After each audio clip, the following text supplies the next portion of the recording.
My name is Ronak Suthar, and I am currently studying at Yashwantrao Chauhan College of Engineering in ETC Electronics and Telecommunication Department in the third year. And I am also a IEEE member as well as secretary of our student branch. And now we will begin the session. Tejasvi will begin with the introduction of speaker. Yes, okay.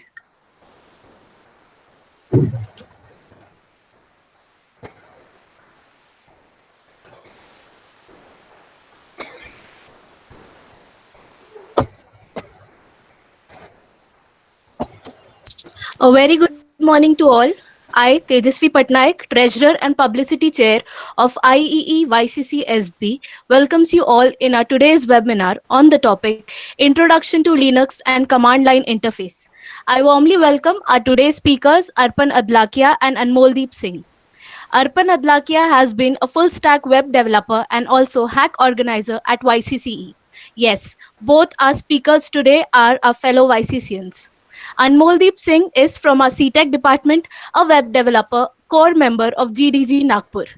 Today, we will have a comprehensive and interactive session on Introduction to Linux and Command Line Interface. At the end of the webinar, there will be a Q&A session. So please ask your queries in the chat box. They will be answered in the last 15 minutes. I now request to all the participants to please mute their mics and please the speakers to carry on with the session. Thank you. Thank you, Tejasvi, for the warm introduction and welcome. Do we have Arpan here? Is he joined? I guess Arpan is yet to join. He's joining in just a few moments. In the meantime, let me cover what we are going to, what this session is going, what way this session will be going. First, we will see what is Linux, why it is so much amazing, where it is used, and what we can do with it. And in the later half, we will get a hands-on on all the commands that will be mostly used by us in our daily life and how you can make our life easier using Linux. There are some works that require a lot of steps when using Windows or some other OS, but in case of Linux, there are some workarounds that are really fast and often they help us save exponential amount of time, and that's what amazing about it. So let us start. Arpan, you are here? Yes, I'm audible. Yes. Yeah. Please start presenting. And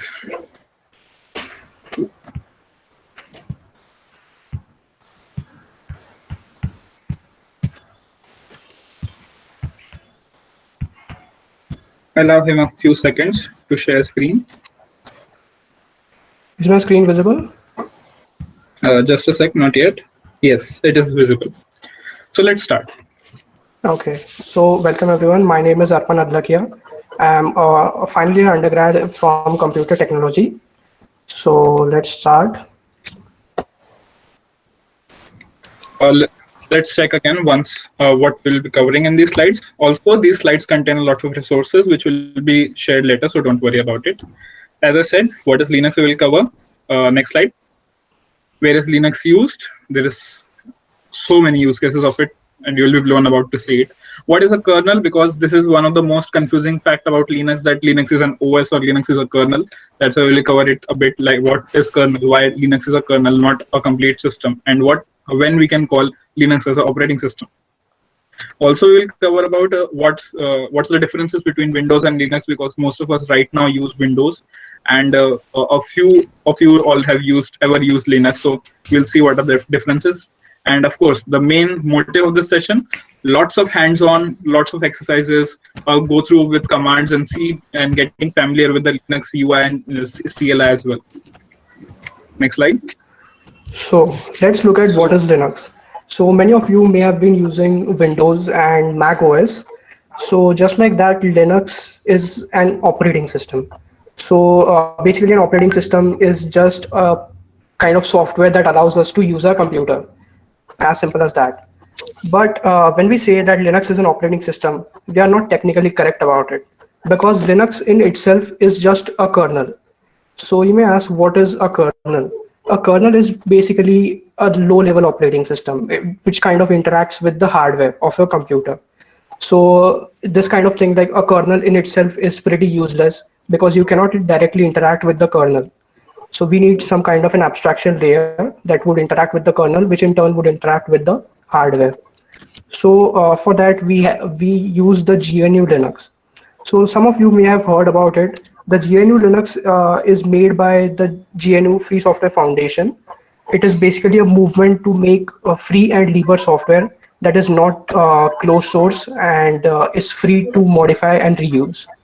So GNU provides some basic software collection along with the Linux kernel. So basically, the last thing is the Linux distribution.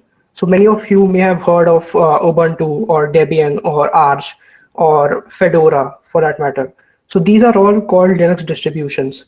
They are called distributions because they feature the Linux kernel, the whole software collection provided by the GNU, and the desktop environment and additional software that you need in daily life.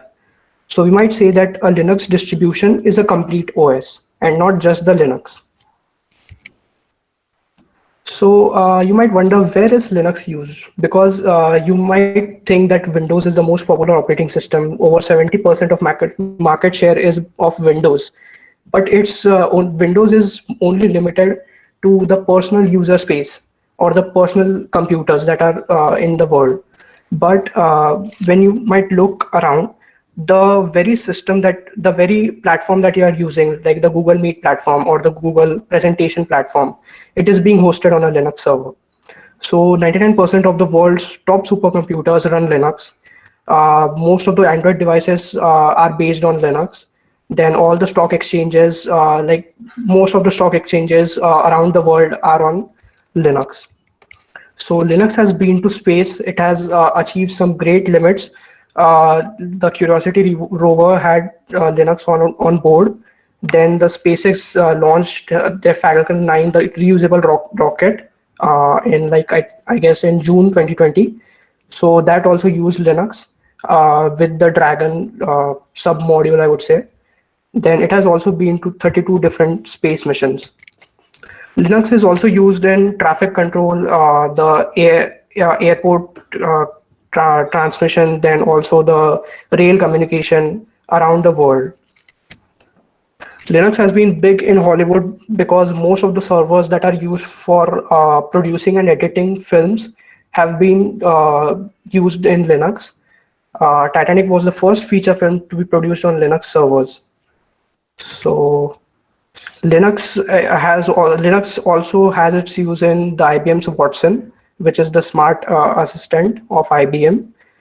Then the God particle that was founded by the CERN's lab was also using Linux. And all the major top companies that you have heard of, like Google, Amazon, Apple, Microsoft, they all use Linux to power their services. Linux has also been under the ocean and has been providing or has been like detecting anomalies and different formations that happen inside the ocean and on the seabed. Let's look at what's the difference between Linux and Windows. Over to Anmol. Thank you, Arpan.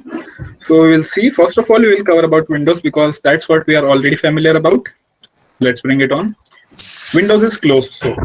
Windows is closed source. You cannot see the source code. You cannot see how things are happening under the hood. And as a developer or as a geek person, you already want to explore how things work, and Windows doesn't allow it.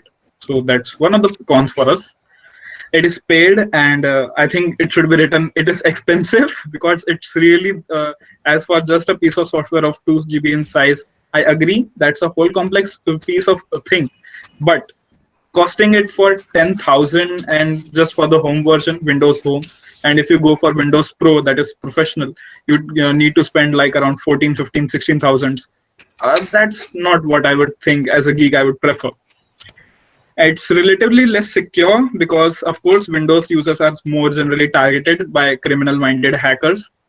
I'm talking about criminal-minded because hackers is not a bad term. Crime is what those people go wrong when they do it. And there is no transparency. Yes, you cannot see. If you For example, if you open up Windows Explorer, you will have no idea what that Explorer is doing. Or if you open a open a window of Microsoft Edge, what data is being manipulated behind the scenes, you have no idea about it. It's just like a black box. Something goes in, something goes out. What's happening inside, you have no idea about. Right? Yeah. Cool. Privacy not found. Yes, but there are many things built inside of system. For example, if you check up the Windows timeline, it is tracking whatever apps you are opening, how frequently you use them, and it's collecting that data to understand how what is the behavior of the user. And even if you want that they shall not be observing this, there is just almost no options. They have ways to collect data. Even if you say that don't collect my data, they have something to collect it. You cannot contribute directly apart from reporting bugs. Yes, in case of those who are familiar with Git and GitHub, you can actually go to a GitHub repos, contribute changes to it that makes it better, or solves some bugs that are already there and you have spotted them. But in case of Windows, the best thing you can do is report them that such bug exists and you have suffered it, and wait for them to release the patch for it in the next upcoming update. It is available only in binary. You can just directly use it.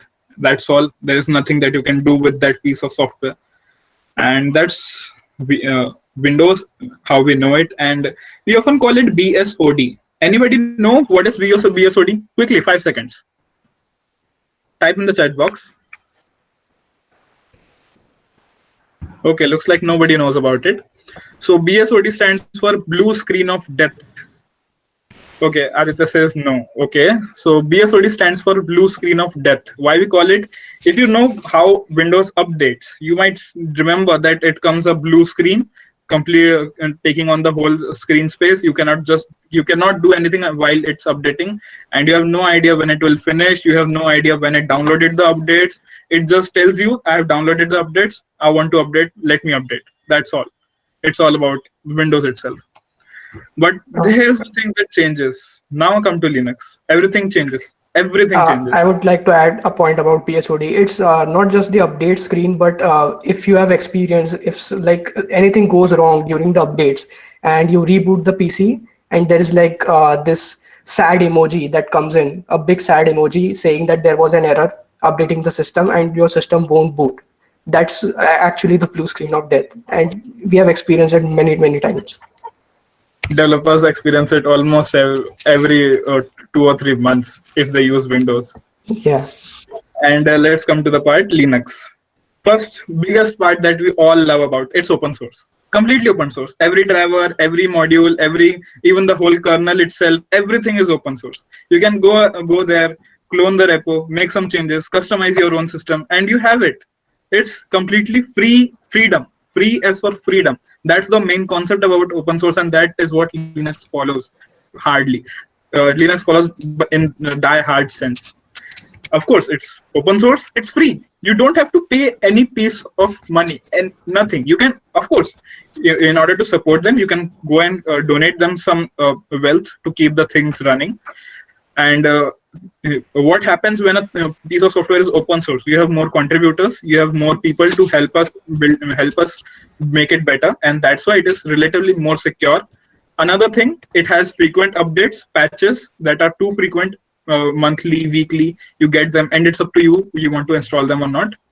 It's relatively transparent because you have the source code, you know what the piece of software or driver or any utility that you will use, what it is doing inside the hood. And next step, it respects privacy. There is nothing called as bloatware and all stuff that will keep on collecting your data to make money out of it. They're just not collecting any data because it's open. There is just the code that is needed for the work to be done. Next piece, contribute. Yes, this is one of the most beloved part. You can actually make Linux better for the whole world. Gives you opportunity to make your dent in the world, as said by Steve Jobs. You can go there, read the documentation, understand how things work. If you think you can make it better, make a pull request, make a fork, do the changes, drop a pull request, and talk to them to make it joined into the Linux system. Next slide. It's available in source code and binary. As I said, it's available on GitHub, so that implies it has a source code open, and that's what open source means. And here you can see what's the difference between Linux and Windows. Windows, working on updates, I don't care what you want to do, I will update and only then you can use me. Linux, there is kernel update that is important, but if you don't want, I will not install it. The complete freedom and complete control is in the hands of the user and not the system. Okay, next slide. Okay, so let's look about what is a CLI. So you may have heard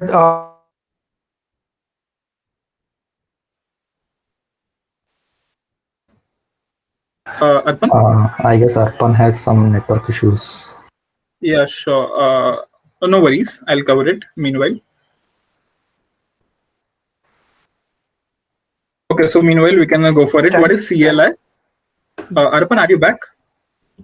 I got disconnected. Yes, it was like kind of network glitch. Anyways, let's continue with it. What is CLI? Okay, so is the screen visible? Yes, it is visible. Okay. So I was talking about what is GUI and what is CLI. So GUI, you have already been using GUI, that is Windows, where you have to work around with your mouse. Like everything you do is with your mouse and hardly anything with the keyboard. Whereas in CLI, it is called command line interface and it uses only keyboard. There is no mouse interaction. It's just the keyboard and all the commands are typed from the keyboard. So in Windows, you may have seen like command prompt, and in recent versions there is PowerShell, and in Linux there is terminal. So the main difference between terminal and the command prompt is that command prompt was an afterthought, because originally the Windows didn't plan to integrate the command prompt into the Windows quite severely, whereas the terminal was the first thing that Linux got it. The GUI was developed later, but the terminal was first the sole thing that was available in Linux. So let's look at what is a terminal. A terminal is used to give commands to the OS. So just like in command prompt, you type something, you type a command, and the Windows executes it. Similar to that, terminal also just takes in commands from you and gives it to the OS to execute. So it allows us to interact with the shell. So you may ask, what is a shell? A shell provides basically an environment. So it provides like an interpreter and some environment to allow the OS to recognize what kind of command you have entered, what are the things that you want to do with that command. So shell allows us to interpret all the commands and then execute it. So there are different kinds of shells that are bash, KSH, TCSH, and ZSH, whereas bash is the most common and almost the default shell that comes on most of the operating systems. So we'll look at bash. General introduction, over to Anmol. Yes, so this bash is born again shell. It is called because there was something called as sh, born shell, and we as developers improved it. I did some features, I did some shortcuts, I did some workarounds to make things more productively faster.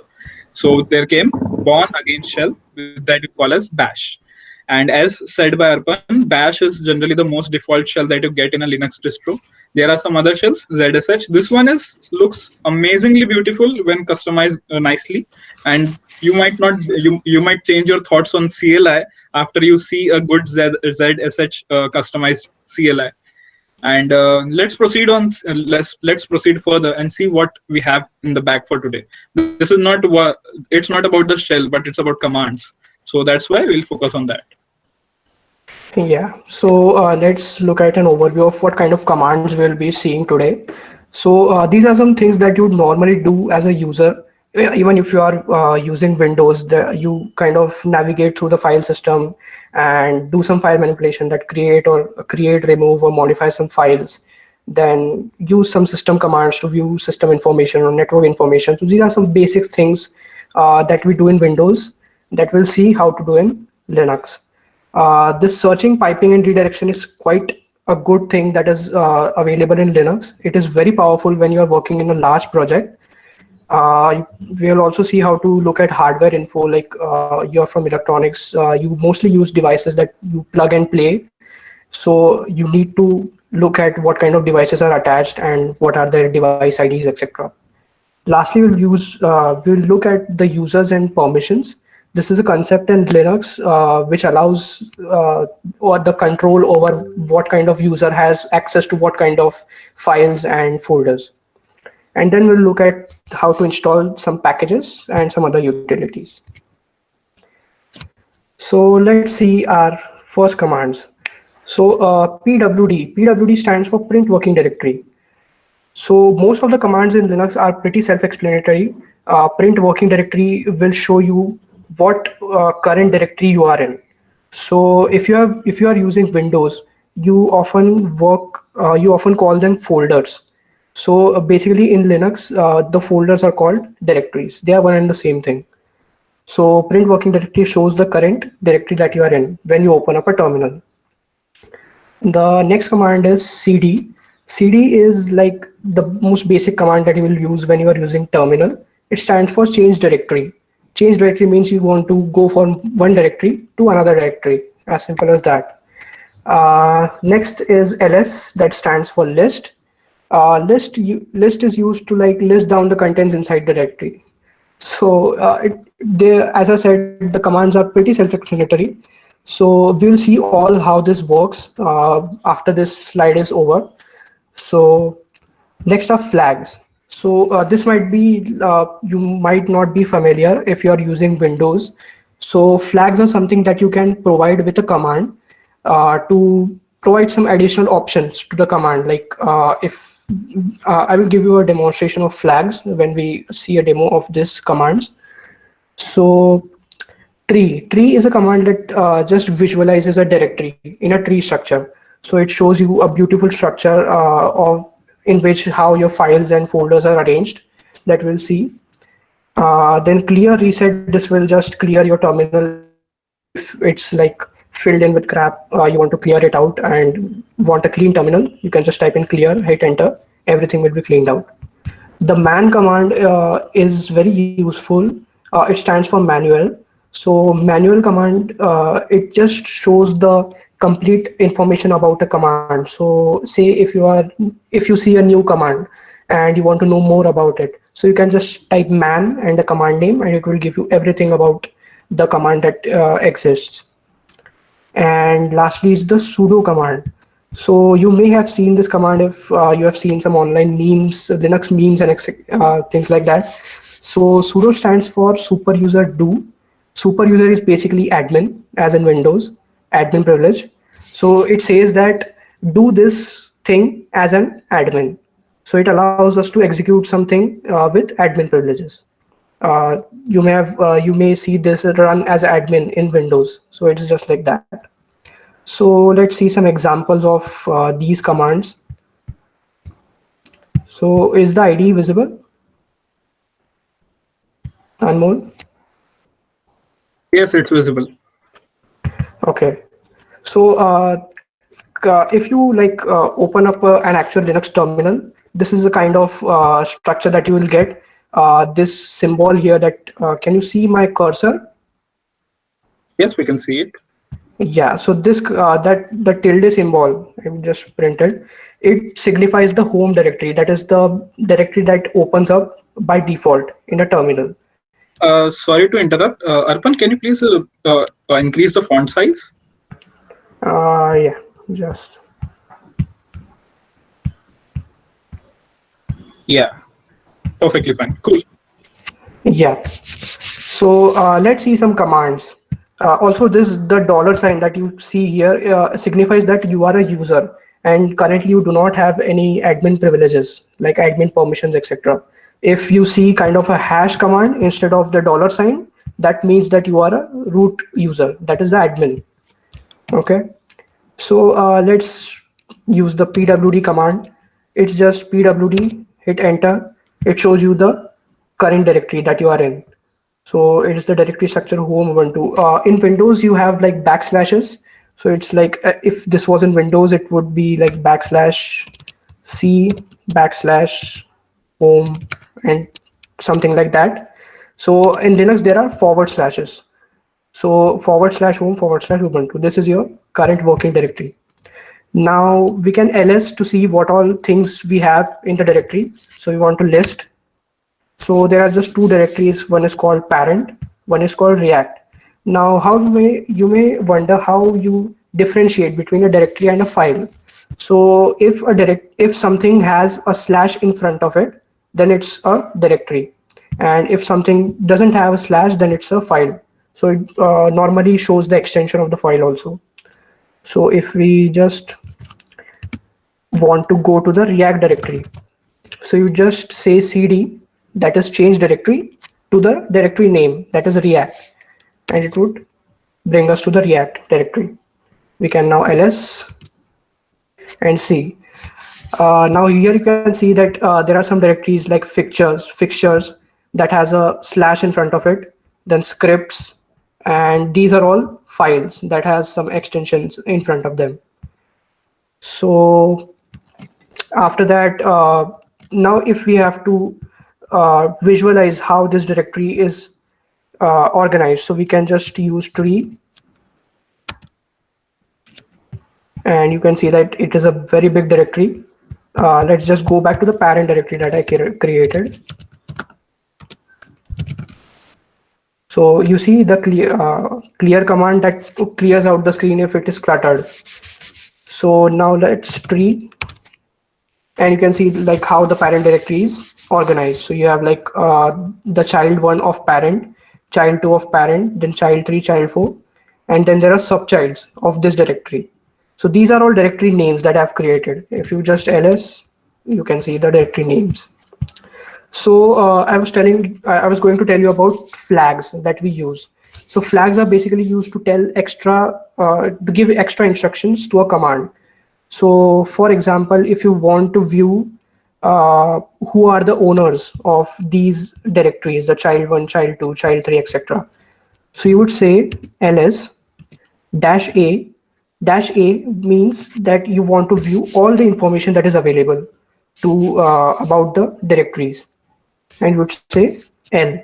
-al stands for show all the directories, show the detailed view and all the information that is available. So if we hit enter, you can see that all the directories are owned by the user Ubuntu and the group Ubuntu. Okay, and you can here also see that these signifies the permissions. We'll get into permissions in the later part of our today's session, but just for now, you can just see the directory structure and all that. So let's move to the next slide. That is file manipulation. This is the basic requirement. If you are using an OS, you need to create some files, you need to modify it, you need to remove it. So how can we do that? So the first thing is, if you want to run a file, so in Windows you may go to the file name, then double click it, and it would just start running. So in Linux, there is like just go to the directory of that file, hit / and the file name, and it would execute it. As simple as that. Apart from that, if you want to make a new folder, there is this command called mkdir, which stands for make directory. So make directory is used to create a directory, as it explains itself. Then there is a move command, that is mv. It is used to move files from one place to another, or it can be also used to rename the file in the same place. Then to remove files, there is rm, remove. We will see all these commands at the demo of all these commands. So the next is touch. Touch is used to just create an empty file. So you might just say touch and a file name, it would create an empty file. That's it. Then there is a cp command. This is a very useful command which is used to copy files from one location to another location. So it can be used to copy files as well as directories.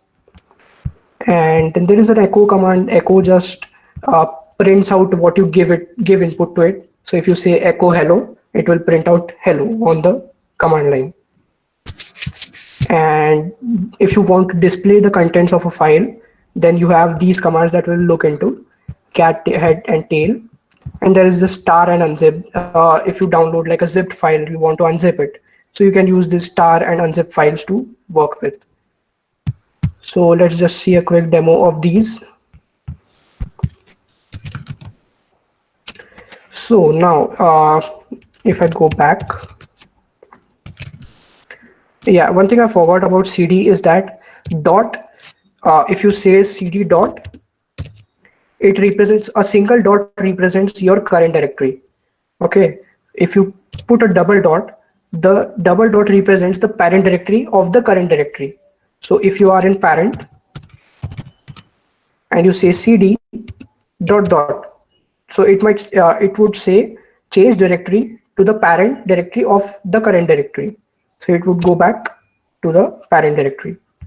And if you are in like React and some kind of packages, and like you want to go to the home directory, you would just say CD and to the tilde that we looked at in the start. It represents the home location of your current terminal. So it would just go back to the home directory. So yes, we have to see the file manipulation. So mkdir, we can just create a directory mkdir and the directory name, that is test. So now here is the point where the Linux terminal shines as compared to the command prompt and PowerShell. So let's say I would just remove that test file, test directory. So, okay. Yeah, so it's removed. So now if you say that you want to create like this kind of structure, yeah, so you want to create this kind of structure, like parent, there is a parent folder, then there is four childs, and there are two subchilds in the child 2 and child 3 directories. Now, typically, if you are a Windows user, you would just right click, go to a new folder, give a name to that folder, click enter, then go inside that folder and just follow the same process for all the folders. So it feels time consuming. Like, so we can do this in just one line with the mkdir command. So if we want to create a new directory with such structure, we would say mkdir. We would give it a flag called -p. -p stands for create all the parents. Like if you are creating a subdirectories, then it would say that create their parents also.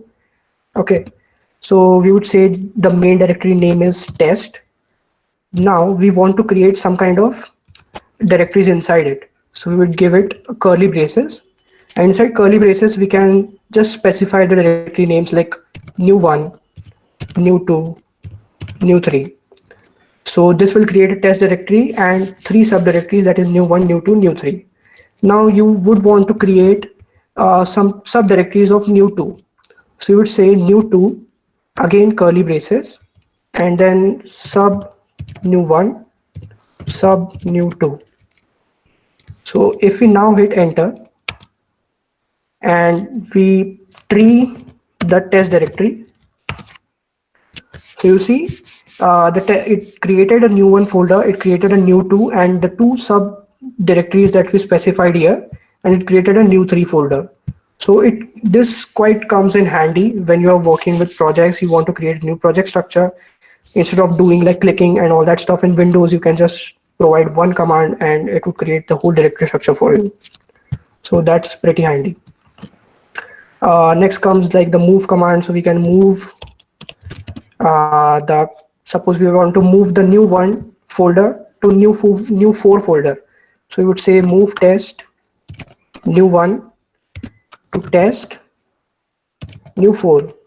So basically what we are doing is we are moving the new 1 folder to the new 4 folder. So if we like tree test, so you see the new one that existed here is now renamed to new 4. So it moved the new 1 folder to new 4. Now if we want to copy the new 4 folder, test new 4 to test new 5. So it would just, okay, it's directory. So yeah, this is an important thing. If you are moving or copying directories, you want to specify this -r flag. -r specifies recursive, so it would always it would copy all the files that exist in that directory accordingly. If we see that and then tree test, so you see the new 5 directory has been created. So these are some basic commands that allows you to manipulate files. You can of course remove folders like rm test and new 5, and of course since it's a directory we have to specify the -r flag. You would say yes and it's removed. As simple as that. So let's move on. So these are some system commands. On Windows, usually you go to this PC, then right click on it and go to the properties to view the properties of your computer, like what version of OS you are using, what kind of CPU you are using, what amount of RAM you have in your computer. So you can do all this with these system commands. So if we just say uname, if you just say uname stands for just display the basic system information such as the OS, the kernel, the architecture, that is it's 64-bit or 32-bit, and things like that. The host name gives you the system name, that is in Windows it's Windows or the PC name that you have specified. In Linux it's the machine name that we specify while installation.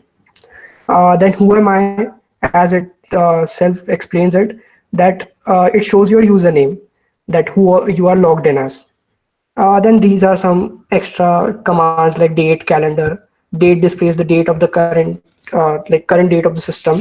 Calendar displays the current day and month. And there is uptime. Uptime is just shows you how long the computer has been running after you booted it. So let's just look at some of these examples. So if we type in uname A, so look, the first thing that it tells is the OS that it's running. So it's the Linux OS. The next thing is the username. So it is an ID, that's why it's such a long username. Usually it will be the one that you provide during the installation. So it tells us the kernel version, that is this, the architecture, that is this, the x86-64 one, and then the date and all that stuff. So pretty much uname gives everything that is like provided by other commands. If you say who am I, it says Ubuntu because your current username is Ubuntu. You are logged in as Ubuntu. Pretty basic stuff.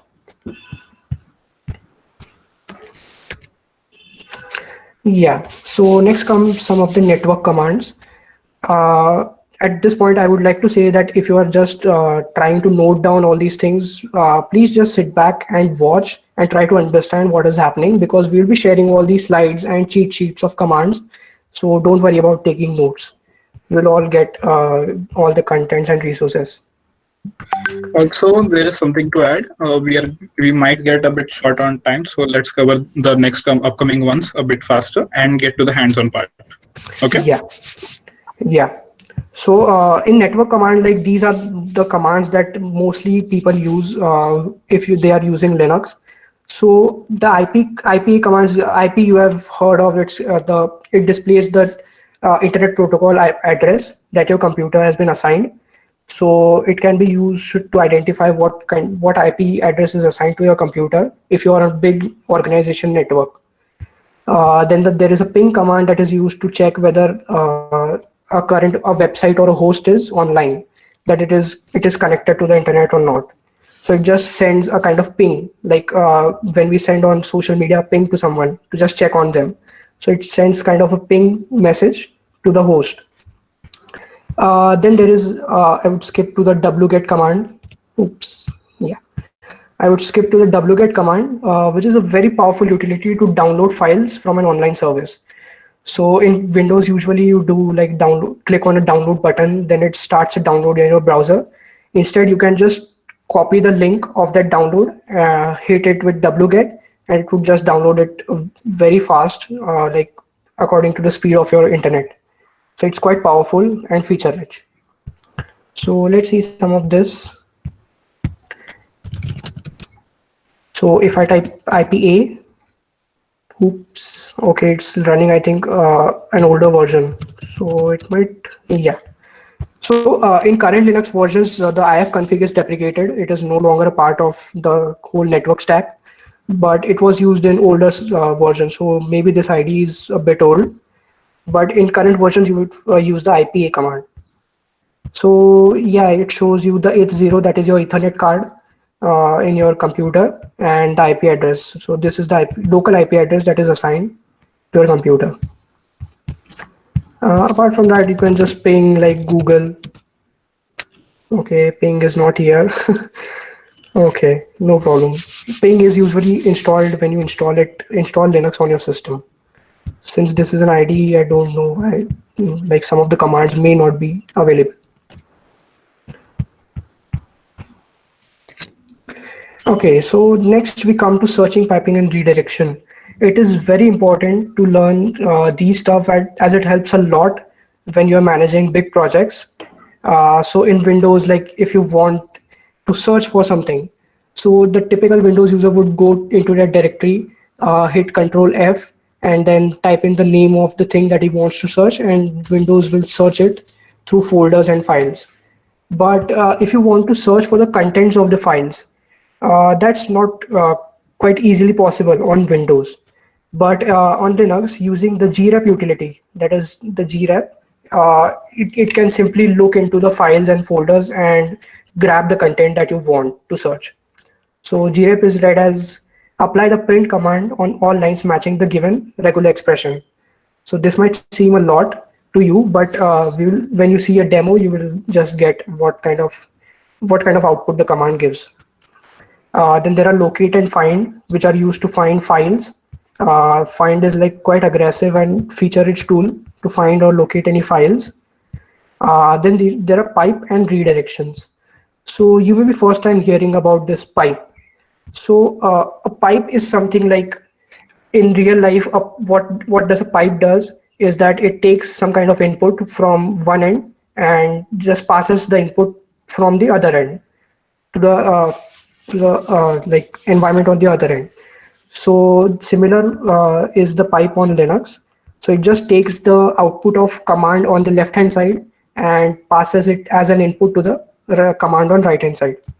So you'll see a basic example of that also. Then there are redirections. These are very important when you're working on the terminal.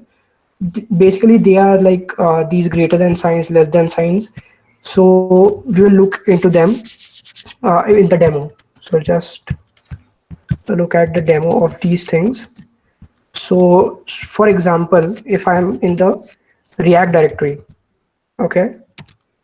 So now I want to search what kind of files contain the word hello. Okay, so I want to search this word hello in all the files that are contained in the React folder. So what I will do is I will say grep I will call the utility. I would say search this word right here, and I would just say dot. And as I said earlier, dot stands for the current directory. So it would just go on searching for this hello word into the current directory. If I hit enter, okay, we will have to specify the R flag for recursive since it's a directory. And as you see, there are a lot of matches. So what grep has done is it just went into the directory, opened up all the files, searched for the word hello. If there was a match, it just printed out to the terminal. So it comes quite handy when you're working on a large file system or a large project. You want to search for something, you can just grep it and it will give it to you. The next is the pipe. So we can just like use the echo command that was earlier. So you would say hello world. Then I would just okay, it's not supporting multi-line. Echo generally supports multi-line objects, but okay. Hello world, and we would just pass the output of echo to grep, and would say find hello in the line. So see, it takes on the input from the echo command. It passes it passes the output of echo command as an input to grep, and then grep performs the find or the matching function on the input that is given. So it has highlighted the hello string here. That is called piping. And redirection. So redirection is quite interesting. If you want to like do echo hello world, now instead of passing the output of this echo command to another command, we want to save it to a file. So what we'll do is we will specify this kind of a greater than sign. Greater than sign means just take the output of the previous command and output it to a file. So we would just say file.text. So then if we ls it, you see there is a file.text here. So if we just cat out the file.text, it would say hello world, right? So cat is used to like view the contents of a file. So it is just the basic utility. If you want to view what is inside a file, you can just cat file name. Then let's I would also just show you the append thing. So if you specify a single greater than sign, it would just overwrite the file.text. But if you want to append something, like if you do not want to overwrite it, if you want to append it to the end of the file, you would specify 2 greater than signs. So now if we cat, you would see it has not overwritten the original hello world and just appended the next hello world below it. So these are some redirection operations. They come in quite handy when you start working on projects and stuff. Then hardware. Hardware is very important when you are working with external devices. So if you are working with like plug and play USB devices or flash drives or external hard disks, these quite come in handy to get information about what kind of device you have connected. So we would just cover the important ones, that is the LSBLK. LSBLK stands for list blocks. It would list the block device information about the hard disk. So there are in Windows, if you have ever opened the disk management utility in Windows, then it shows you the partitions and all that stuff about a disk. So similar to that, LSBLK will show you the partitions that exist in a disk.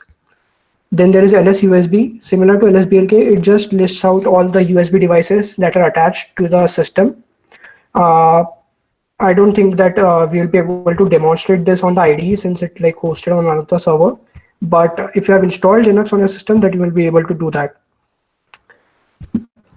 Then there are this important commands, that is mount and umount.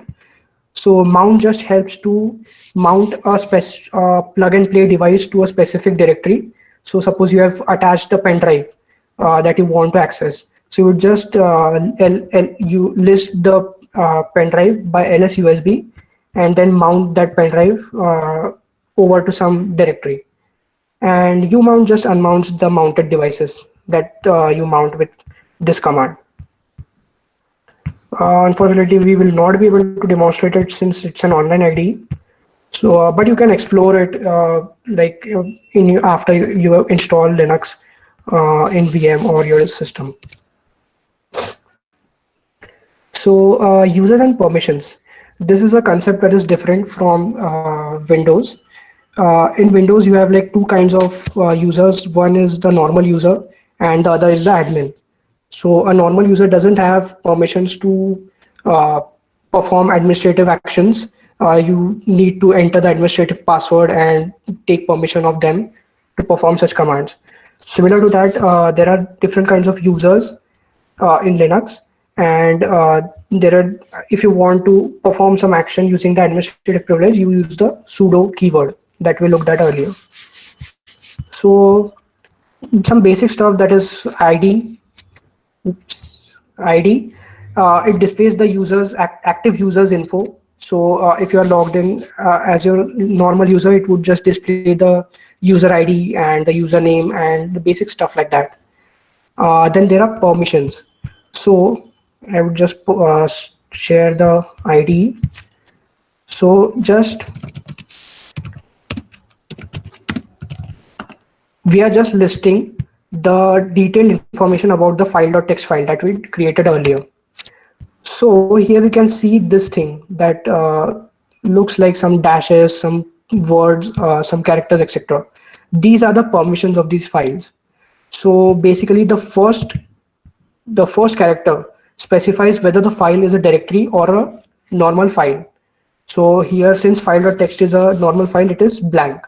If it was a directory, then there would have been a D at that place. The next three group,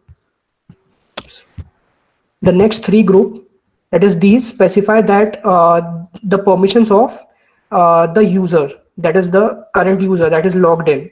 So there are just three kinds of permission, that is read, write, and execute. Basic kind of permission. If you want to read a file, then you need to have a read permission. If you want to write to a file, you need to have the W or the write permission. And to execute it, you have to have the X, that is execute permission. So currently you can see that the user has only read write permission. The next three group is for a concept called group in Linux, but we'll not dwell into that because it's quite an in-depth topic if we cover it. So you can explore what is users, what is groups, and what is the difference between them. Then the last three characters shows that anyone apart from the user and the group. So these comes in the others category. So whatever permissions will be specified here will be given to the people other than the user and the group. Okay. Chmod is a very important command that you will be using frequently if you are making executable files. So chmod stands for change mode.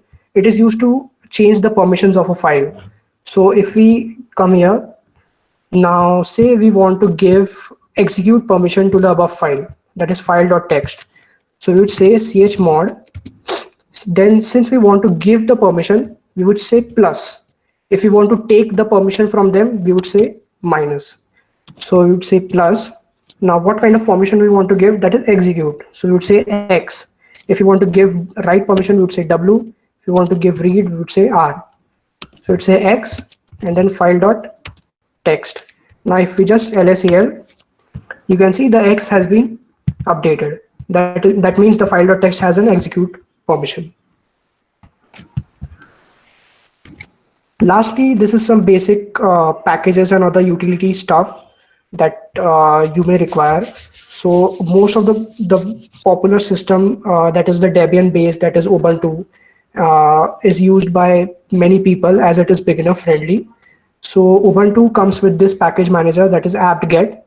It is just like you would specify the name of that package manager and the name of the software that you want to install. So it's just that apt-get and the name of a package, just simple as that. Then there are some other utilities that are important. So there is the history command that shows the history of commands that you have entered in your terminal. Then there is this alias command that is quite, you can say, if there is a command that is quite long to type, you can give it a short name by using the alias command. So you would just say alias, then a short name to that command and specify what the command is. So it comes in pretty handy. Then there is htop, NeoFetch. These are just the system monitors, like the task manager in Windows. htop is a system monitor in Linux. So the next thing is Vim. Yes, before moving on to Vim, there is someone, Dipesh Verma has raised hands. I think there is some question. Please Yeah, say Dipesh. what.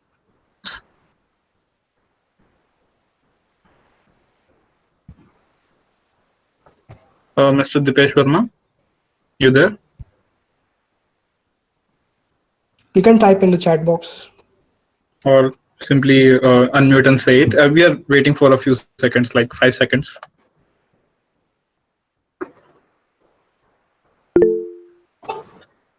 Okay, no problem. Okay. For sure. Okay. Please raise hands or type in the chat box if you need. We'll be welcoming questions as well, in case they seem that much worried about. Okay, so it's time to Vim, and you may or may not know that you can actually edit text on inside files right in the CLI. You don't need to leave the CLI at all. And so let's start with it. Next slide. Okay, so how you create, how do you create, how do you manage files, how do you manage directories? You have already seen it as said by Arpan. And now we'll be editing data inside those files. How do you edit a file? Like Vim is an editor, it is a text editor. So how do you open a file inside Vim? This is the command Vim file name. Given that you are in the same directory as the file and you're running this command from there. The example is already there, vim hello.cpp, where I'm in a directory where there is a file hello.cpp that I want to edit, and it will open up the editor.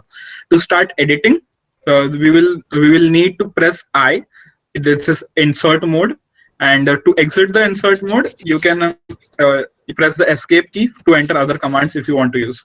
There are a lot of commands and features in Vim, but we'll skim through the most basic ones that we will need every now and then.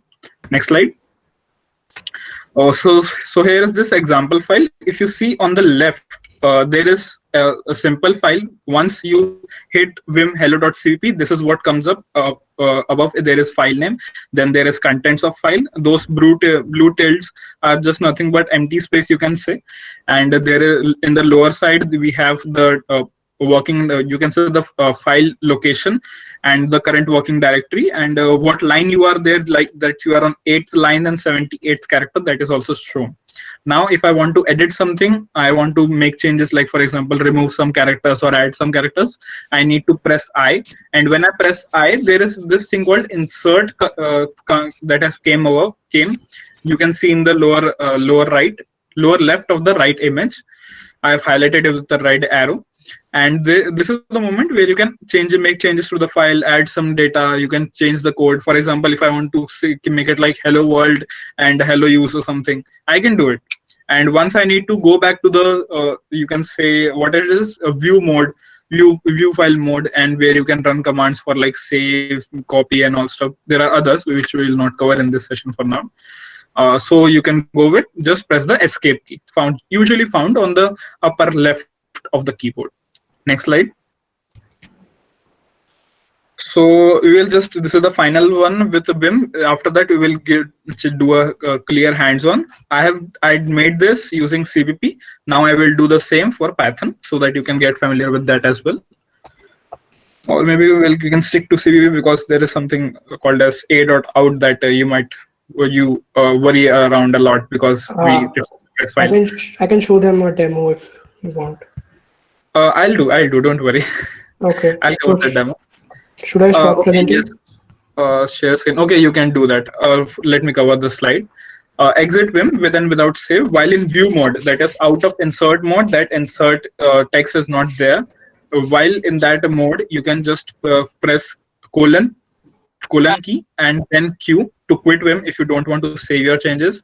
If you want to save your changes, you can go with the colon and W, which means for write the file, means exactly save the changes onto the file.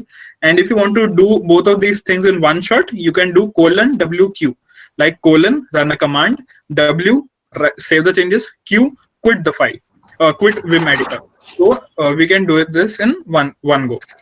Okay, now Arpan, please do a quick walkthrough of the same thing. Now this time you can create the hello.cpp file, I guess.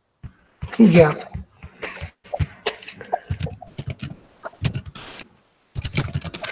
So just we can use, I hope Vim is installed. Yes, Vim is installed. So we can just create a file by using Vim and the file name. So I'll just say hello.cpp. So it will just open up a hello.cpp for viewing. So basically when you open up a file in Vim, it initially opens up as a view only mode so that you don't accidentally make any changes to the file. If you want to make changes, you just hit the I button, that is the insert key. So it just shows this insert at the bottom. That means that you are in the insert mode now. So you just type a small program.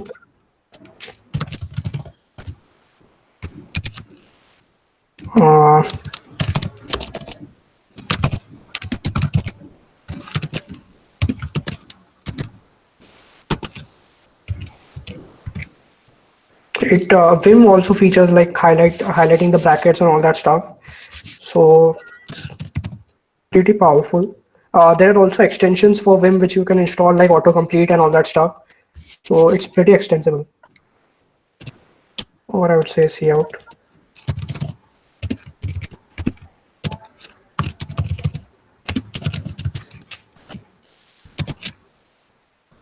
And return 0.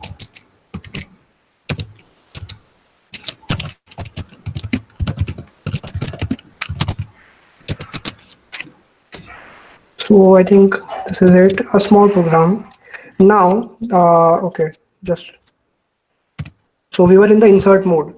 Now we have finished modifying the file. Now we want to just save the file and quit the Vim editor. So we would first hit the escape key. So you can see the insert from below is gone. It's now in view only mode. We cannot enter anything. Okay, I can insert again. Yeah.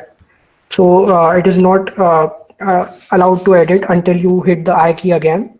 So now we could just type a colon to give it a command and would say first save the file. So it would say first W, that is write the file, and then we would say Q to quit the editor. If you say QW, it would just try to quit the Vim editor without first saving the file. So the order matters. So we would say just WQ. So the hello.cpp has been created. Now to compile the file, usually in Windows you do this stuff in IDE, but on Linux all the tools that are used to compile C or CPP files are already available while you install the OS. So you could just say G++ for CPP, hello.cpp. So it has compiled. You can see here in the left side that .a.out file has been generated. Now to run the file, as we have seen earlier, we would say ./a.out. I would just print hello world. As simple as that. This is the most basic most basic steps to create a program and run it. There's something I need to add. Arpan, can you just show them how can we do this thing in just one step? For example, let's show them the power of operators and all stuff. Okay.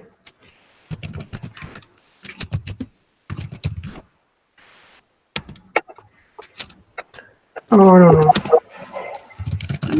So yeah, if you want to compile and just print the output in one line, you would just join the two commands that we have earlier used on different lines with just the operators.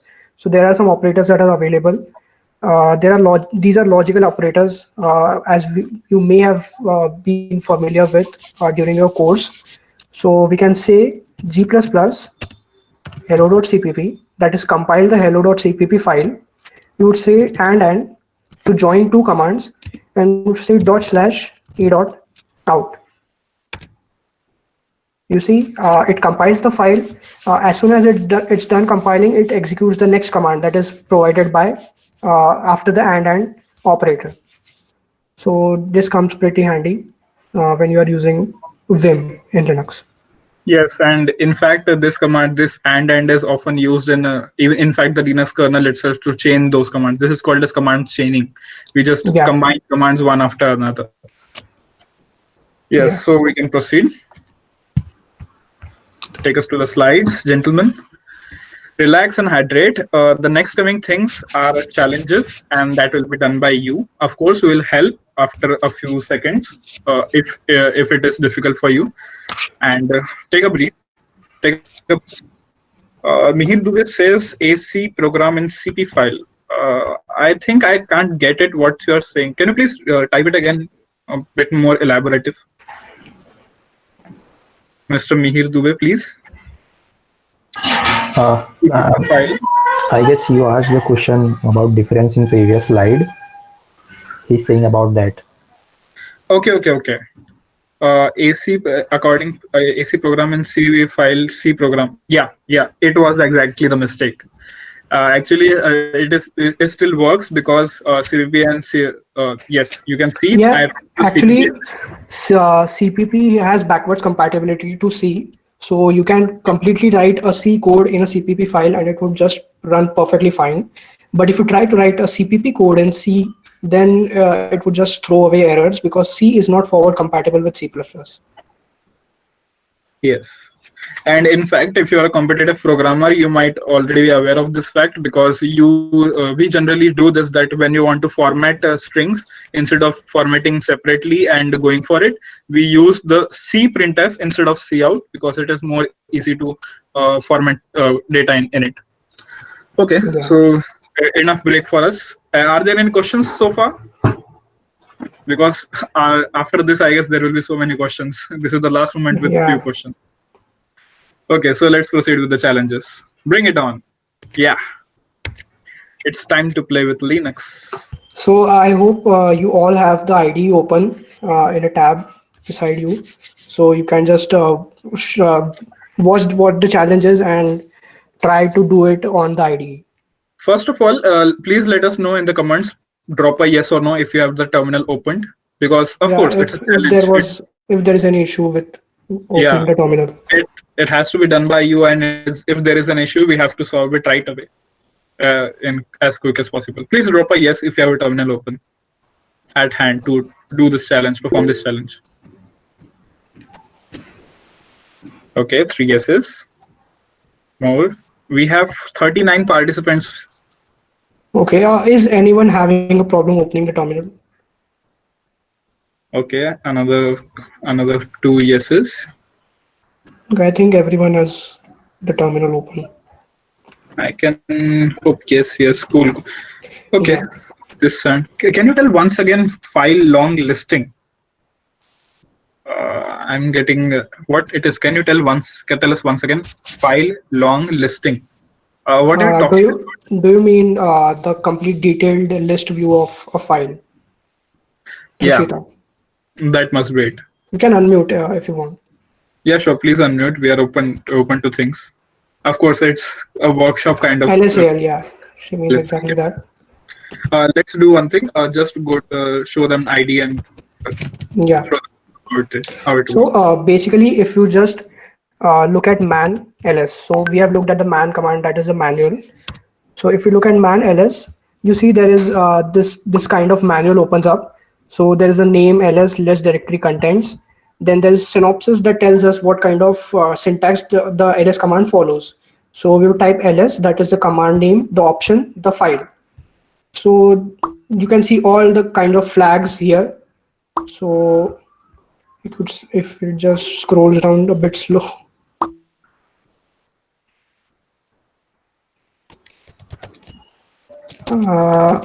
Okay, so here you see there is this -a command. So this tells the ls command, do not ignore entries starting with dot. So in Linux, if you want to hide a file, like in Windows, you right click on a file and then go to properties and select hidden. So if you want to do that in Linux, you just prepend the file name with a dot. So any files that start with a dot are all hidden by default. So what the normal ls command does, it just shows the files that are normally visible to a user. But if you want to show all the files that are also hidden, we use the -a flag. Then this is the -l format. That is the user long listing format. So long listing format just tells us about the various details of the file, that when it was last modified, who is the owner of that file, which group is the owner of that file, then if it is a directory, what kind of permissions it have. It gives us all that info. So if we quit the man and say lsal, so you can see these are the long listing format.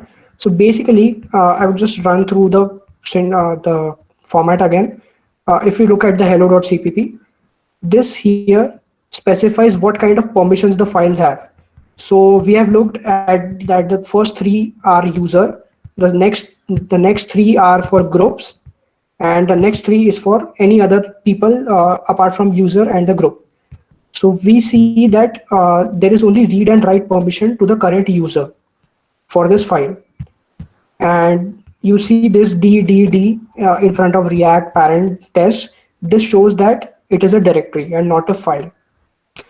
Then this here is the username, the owner of the file, and this is here is the owner group.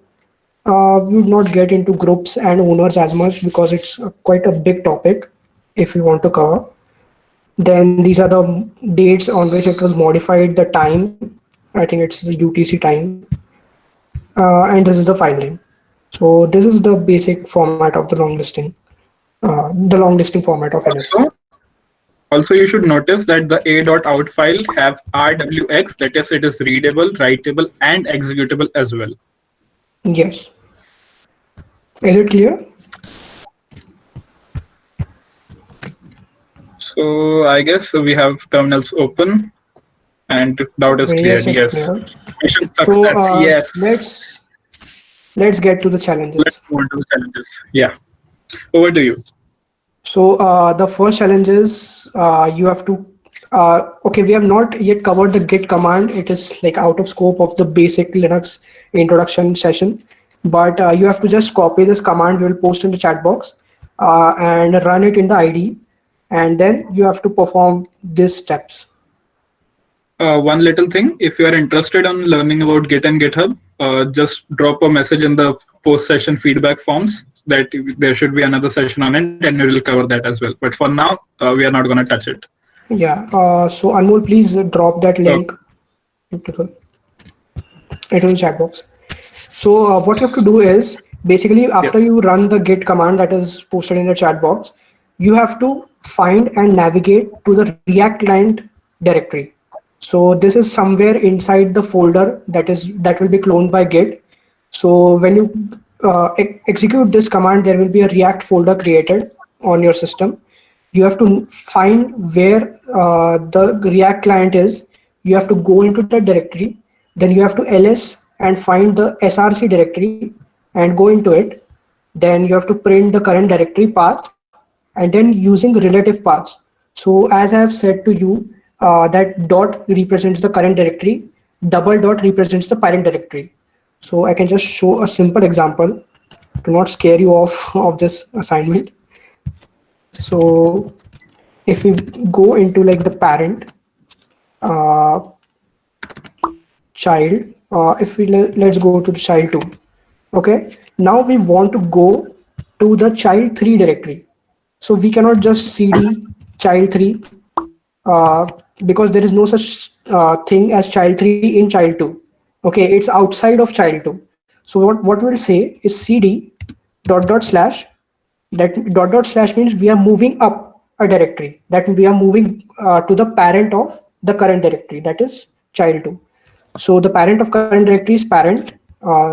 Actually, the name is also parent, and then we would say child 3, and now it brings us to the child 3, right? So if we are inside one more directory like subchild, subchild, now we want to go into child 1. So instead of just one dot dot slash, you may just put two dot dot slash because you want to go 2 levels up. So it says cd dot dot slash, that is 1 level up, one more dot dot slash, that again 1 level up, and then child 1. See, it brings us to child 1. So that is called the relative paths in Linux. You can just use this to navigate to different directories. So during this assignment, you have to use relative paths when you are moving from React client to React server. So you can just start doing this and ask questions if you're... Yes, a small announcement for the participants.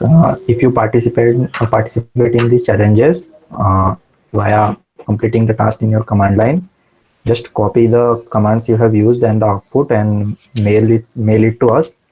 Within a week, we will provide you the certificate of participation of this event. Yes, you may continue, sir. Yeah. So if you really want to learn Linux, please just don't go to Google and Google what is the command to change this and that. You can simply ask us if you don't understand how to do that, but just don't cheat with yourself. So try to perform this challenge genuinely. Remember, this is a hands-on session, and the main motive is to get you get familiar and experience yourself how Git CLI works. If you copy paste it, it will work. But what are you learning in that? Of course, there will be no sense in copying pasting because it will work. You will get the certificate, but you won't be able to justify the skills and neither be able to use the so much power of Linux. Anyways, I would, please drop us a yes.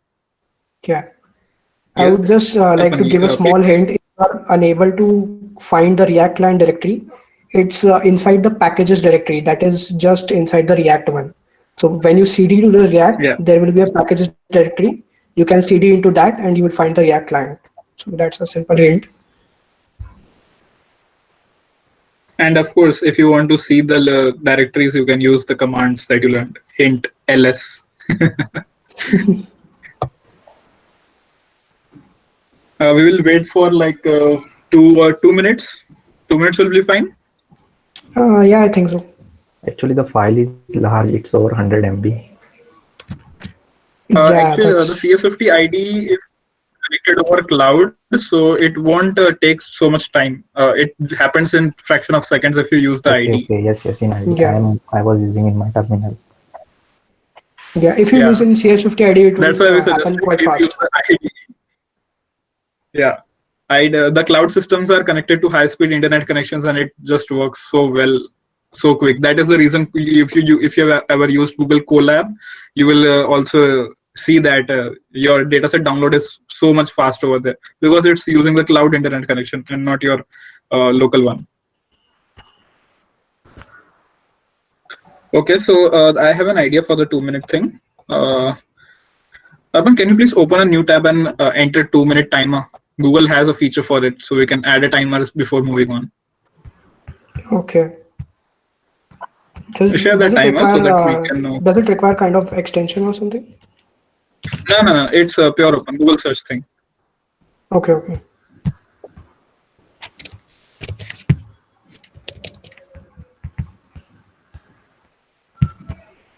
It won't let me edit the timer. Okay. Okay. That was not Okay, that's expected. yeah. Yeah, cool.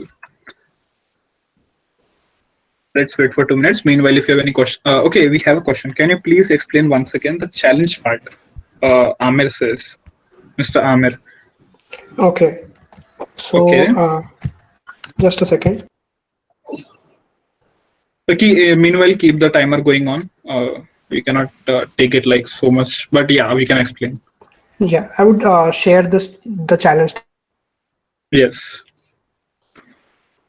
Arpan? Looks like we lost his voice again. Just wait for a while.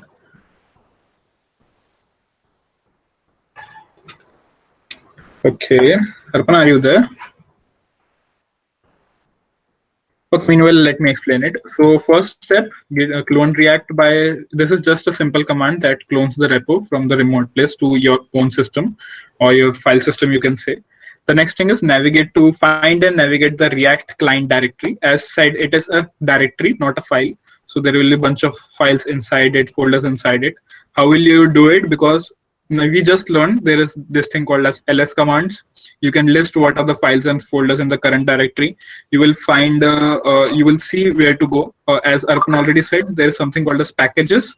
Inside the package folder, there is this React client. And there is a shorter way to do this. We'll show that in you just a few seconds. Arpan, are you back? Yeah, I think there was a net issue.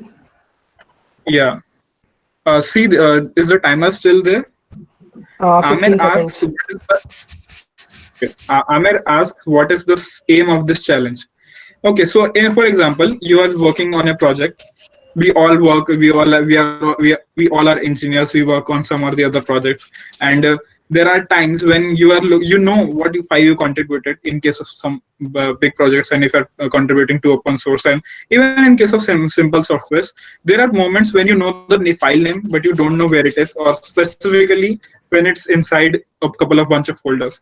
The challenge is to get you familiar with how can you use ls and all those commands to get things done what you want. For example, if you go for Windows, you open the folders, you scroll down here and there, and you have to open each and every folder. But in case of ls, you don't need to even scroll, because ls gives only the file name, that is text, and you can list lots of folders and file names in just one screen. You don't need to scroll. You are saving a lot of time of yours. And the second step comes up when you look for, we will show you a command to find these things and all stuff without even actually going into a directory. You can see is the file inside it or not. We will show that. And this is what comes handy when you are on a crucial project and you have so much less time to work on it, or you can say you need to get things fast. Linux is productivity beast, you can say. If you really use it, and you will realize that so many ways it helps you. And in a nutshell, if I want to say that what is the difference between the speed of a Windows user and a Linux user, I will say for whenever this user is interacting with the OS directly, there is going to be a 3 times shortage of time to get things done, the same amount of work in case of Linux, you can, in comparison of Linux, you can say. Yeah, actually the timer is up, so we would just demonstrate this first challenge. Yeah. If you are not able to Yes. do it, so just watch carefully. Yep. So you will have this kind of a terminal, and there would be a React folder. If you have cloned, there will be such a React folder. What you can do to go into that React folder, we have studied the command cd. So it's a cd React. So we are into the React folder. Now we want to look at what kind of files and folders are here. So we just say ls, and these are the different kinds of files and folders. So I gave you the hint that there is a packages kind of directory. So we would just say cd packages. Packages.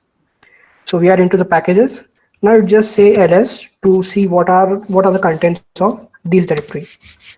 So it contains quite a lot of folders or directories. So now you can see here that there is a React client. Yes. So you can just say cd React client. You are into the React client. Now you can just ls. Now you can see that there is some files and some folders. So the aim of challenge was to go into the src directory. So you just say cd src. Now we are into the target directory. That was the first part of the challenge. The next part was to print the current working directory. So it would say pwd, and it prints the complete path, not the relative path. It prints the complete part of that file. Now we want to go to the React server src. It is similar to the React client, just it's a different name. So to go back, we would just say cd ... It would bring us from src to React client, but we want to go into the packages folder because the React server is in the packages. So we would say again ... We want to go 2 level up. So we are into packages. Now we would again list it, and here we would say there is a React server file, server folder. Sorry. So it would say cd React server, and we would do again ls, and we can see there is a src folder that we wanted to go into. So it's a cd src. Okay, now one more thing. Yes, one thing we didn't told you earlier. There is something called as tab with auto-completion on tab. Yeah. You don't need to specify the whole name if there is no file name conflict, that similar file names are not there and there are unique file names. You can just type 2 or 3 characters and press tab, and it will auto-complete the whole file name for you. Yeah, similar to if you have used an IDE, you can just type in a few characters and it would complete the command on tab, just like that. Perfectly. So okay, so I would just want to show a small, like a shorter version of this. So just clear the screen. Now we wanted to find yes, one more. This is the fun part now because there is a shorter way in Linux. Yeah. So we can actually use the find command. We didn't cover it in depth, but if you kind of explore the find command with man, so there is a option that is find. We can specify the name. So we would say React client, and we would specify the type, whether it is a file or whether it is a directory. So we'd say type D. Type D stands for, it specifies the type, and D stands for directory. So it just shows us the React client whole path. So we can just copy that path. We can say cd that, don't forget the dot, and we can go to that. We can ls. We can go to cdsrc, right? So we can just again use the find, the same command that we used, and we can specify the root path from where you want to search. So we would just specify tilde, that is the home location of the terminal. So I didn't change the. We want to search for React server. Yeah. So it gives us the complete path of React server. So you just copy that, cd. Now, if you want to do that relatively, you can just go dot dot slash 2 levels up.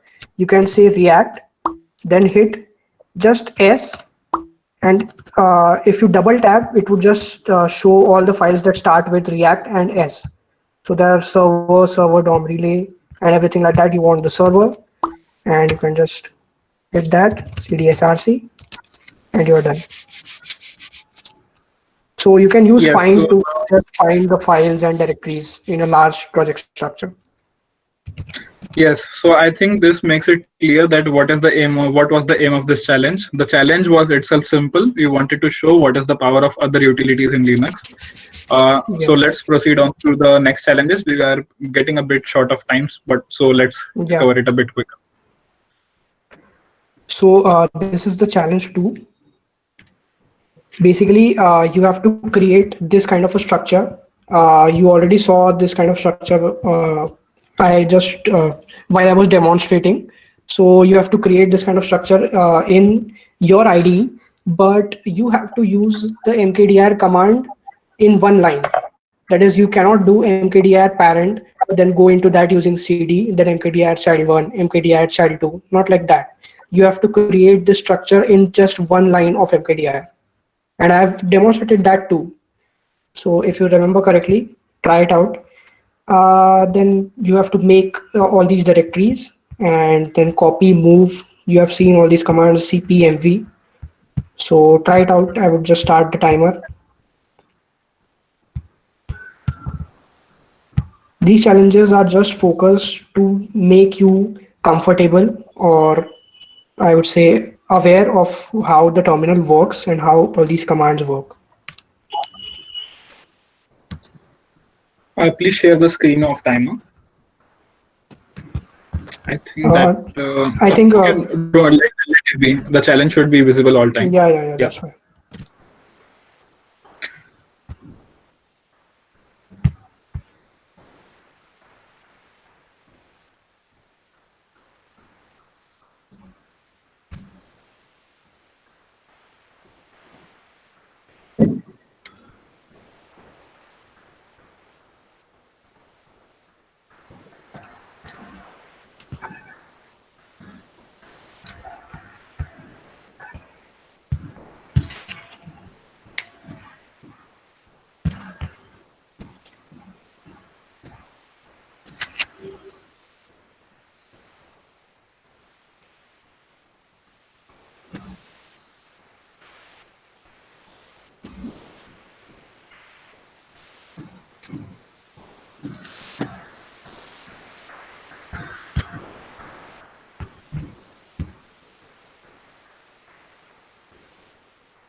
Thirty seconds.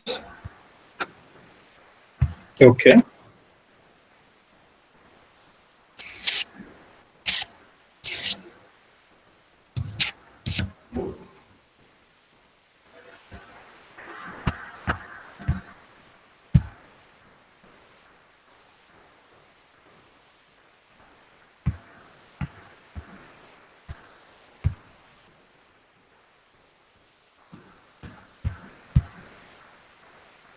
Okay, so we would just quickly demonstrate how this challenge could have been done.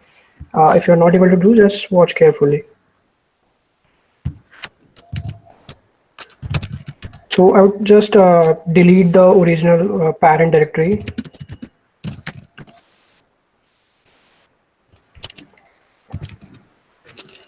Yeah. So now we wanted to create this kind of a structure.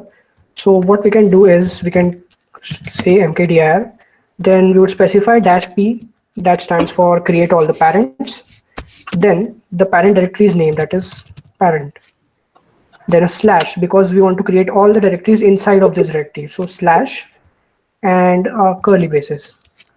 Now we want to create child 1, child 2, child 3, and child 4 as the children of parent. So let's say child 1, child 2, child 3, child 4. These are all the children of parent.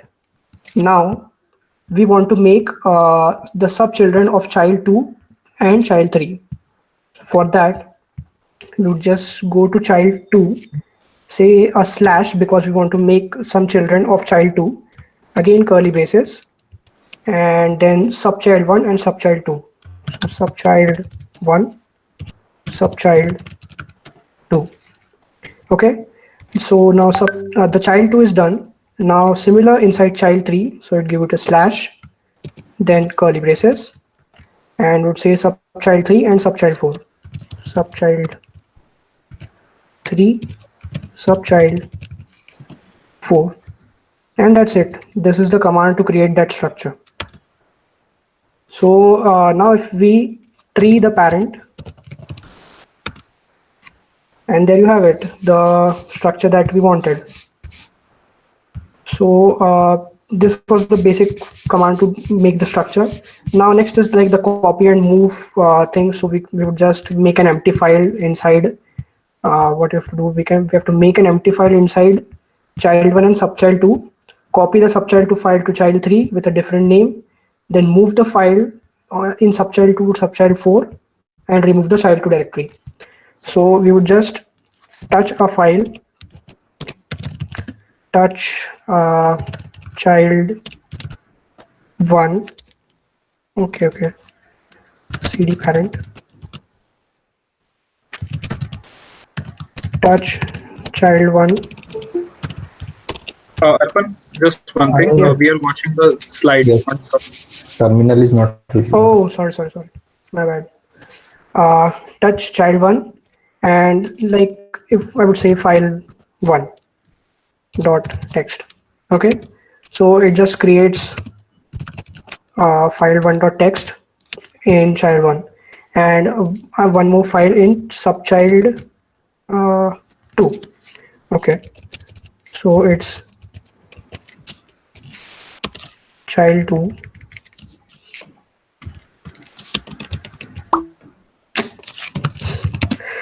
touch child 2 subchild 2 and file 2.txt, let's say. So it has created a file 2.txt in the subchild 2. Now we want to copy the file in subchild 2 to child 3 with a different name. So it would say cp, then we want to copy this file child 2 subchild 2 and file.txt to a different location, that is child 3, right? It's child 3 and with a different name.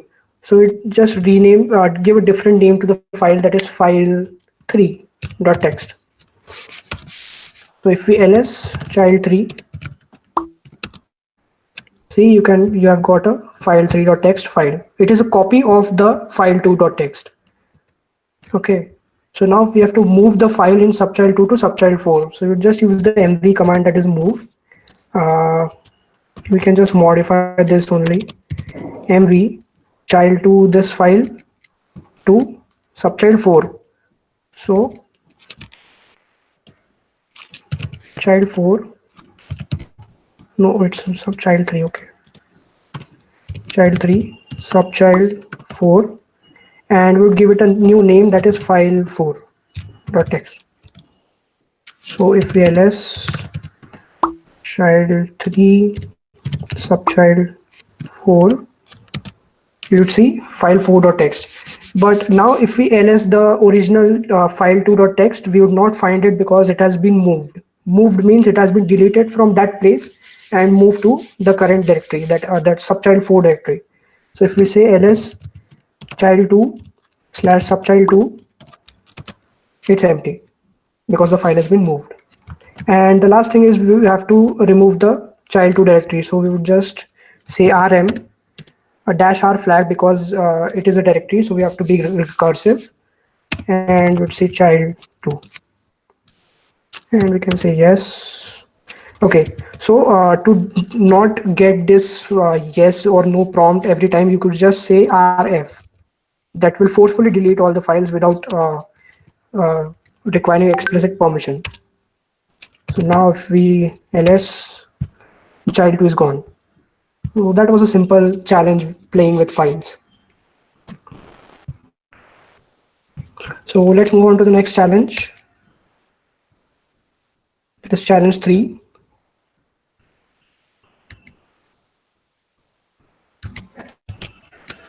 Yeah, so this is the challenge. So first of all, the React directory that you have cloned earlier, you have to go into that. There is a readme.md file. You have to find the word Taylor in that readme.md file using the commands that we have studied. Then you have to save the output of the above command into a file called taylor.txt using piping and redirection. We have also seen how to save some output of a command to a file. And then we have to append this file, that taylor.txt, with a line called this thing, the lines found. That's it. Simple challenge. The timer has been started.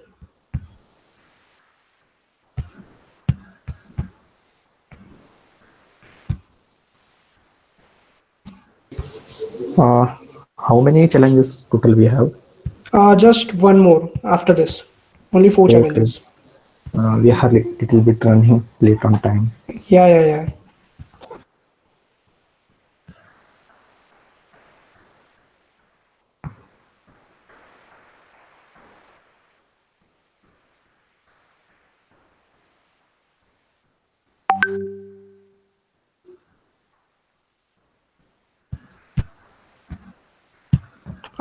If the people are not okay with extending the session to this much, we can just skip the next challenge if they want.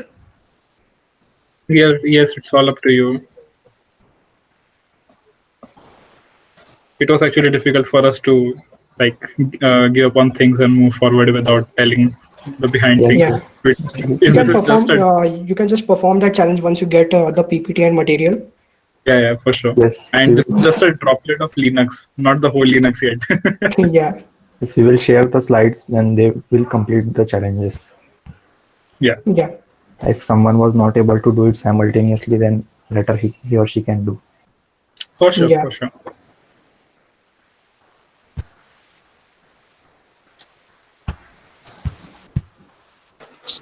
Hello. 30 seconds. Yes. We want Yes, to submit Amir. assignment after the lecture. What? Pardon? Can we submit the assignment after the lecture? Yes, you can submit Yeah, it. Today. sure. Yeah, for sure. How much duration we have? Ronak can say on that. Regarding Mr. session's duration, No, he's asking for how by what time he can submit the assignment, or you can say the task progress to earn the certificate. please submit it by today only before 12 p.m.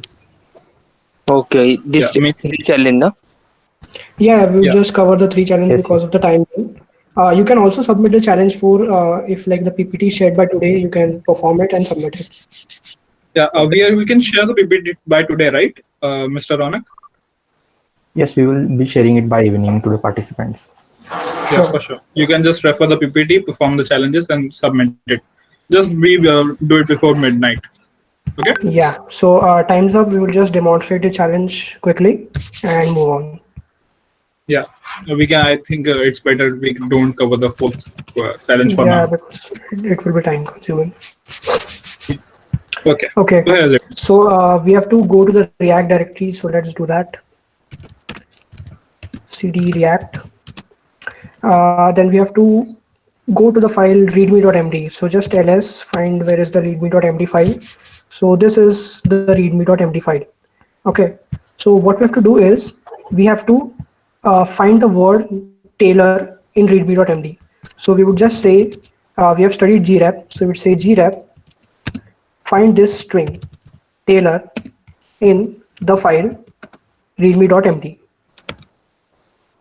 And there you have it. It finds the lines that contains the word Taylor in readme.md. The next challenge was to save the output of the above file, above command in a file called taylor.txt. So we can do this and then we can use redirection as we have seen. So we want to create a new file and save the output in it. So you'd say taylor.txt. So taylor.txt is created. If we just ls uh, there is a taylor.txt. If we just cat it out, we want to see the contents. See, the same thing that the grep outputted earlier was saved to the file. Now we want to append lines found, this line here, to the file. So you just say echo lines found, and to append there are double greater than signs. Append to taylor.txt. And if we again cat out cat taylor.txt, so you see lines found.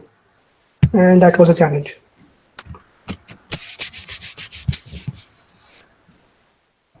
So let's move on. Skip the challenge 4. So these are some like screenshots of the main thing about Linux is customization. Windows does not allow any customization, whereas Linux you can customize the way you want. Everything from the desktop to the taskbar to the search bar to the applications, everything can be customized. So that is the power of Linux. This is my current desktop actually. So it has a Mac theme. If you love Mac OS, you can customize it the Mac way.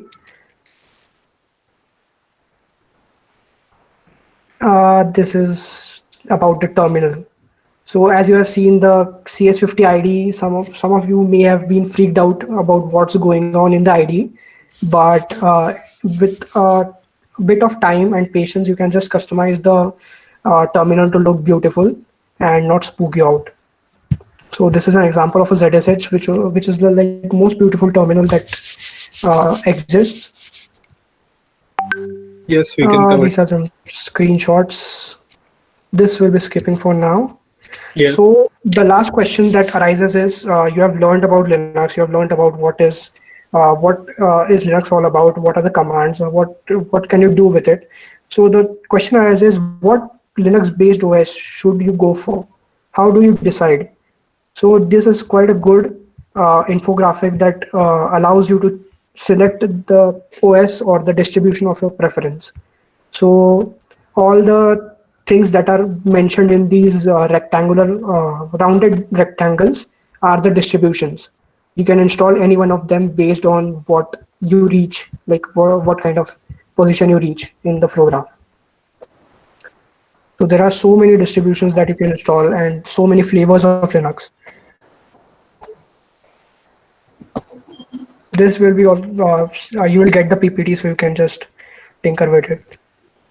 And these are some awesome resources to get you started. So you can just explore all these resources once you get the PPT.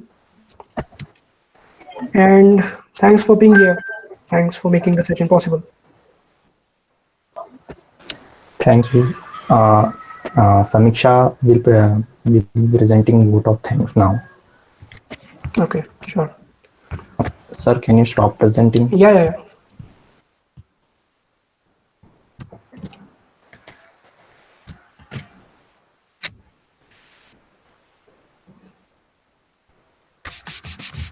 Hello everyone, I, Samiksha Karamkar, a third year electronics engineering student and IEEE member, On the behalf of IEEE YCC SB and the entire audience, would like to express our sincere thanks to our speakers, Mr. Arpan Adlakhia and Mr. Anmol Deep Singh, for giving us the excellent coverage on Linux and CLI.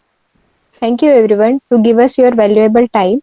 I hope the knowledge you gained from this webinar will help you in further future and studies and inspire you to achieve everything you want. All the best for your future, and I hope to see you in our next webinar. Thank you. Have a great day. Thank you. Thank you, participants. If you have any query, then you can ask, or now you may leave the session.